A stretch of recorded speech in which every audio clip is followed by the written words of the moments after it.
I don't want to quote the numbers because I'm not sure I've got them right, but millions of people a year come to Detroit for many things.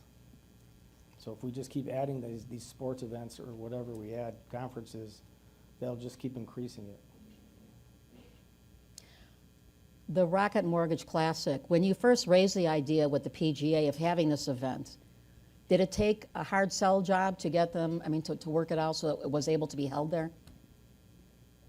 You know, it's always a hard sell, I would say, but you know, when you have the community involved and you have the Detroit Sports Commission behind you and our businesses and other businesses, auto companies, I mean, everybody get together, you can win these battles, but you got to work together to do it.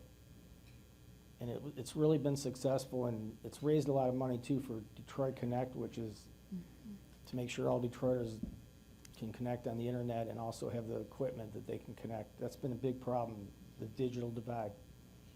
So that was where the community part of that revenue was aimed for, and also tens of thousands of people came every day to watch that thing. I watched it too, but watching golf, you can only do it for so long. You know, on TV anyway. So. Yes, this is a true point. Having spent many hours with my dad growing up where he'd be watching PGA event, like, it's so slow. Did you watch bowling on Saturday? Once in a while. Yeah. Okay. So I'm curious, with regionalization, we're here in the room, I don't know what percentage are here in Oakland County versus Wayne versus Macomb, but this is a pretty broad-based community here that we're in.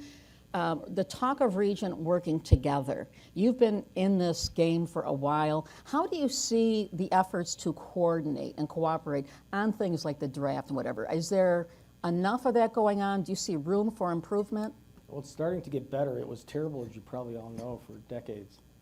And the rhetoric going both ways was terrible. But we have to work as a region, especially when it comes to things like mass transportation and all that. I mean, Detroit has had numerous attempts at it, going back like 100 years, and has failed at it.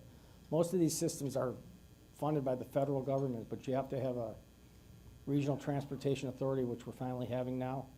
And you got to get together to make your pitch to the feds so they can fund these things. Now, other cities, multiple cities have done that successfully, but we have not in Detroit. The reason we put the Q line in was for two reasons.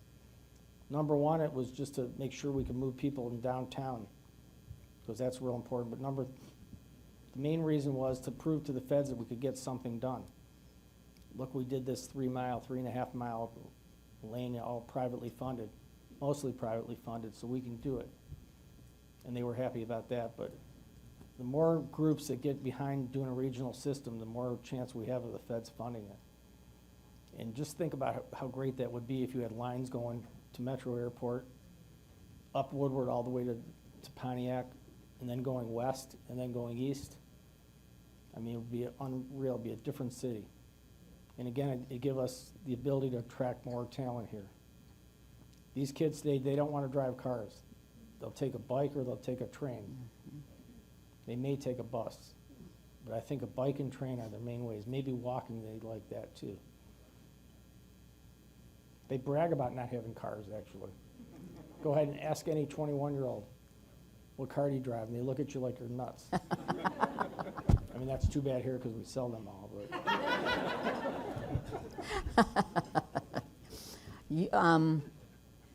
Do you see us having that? I mean, what do you think it will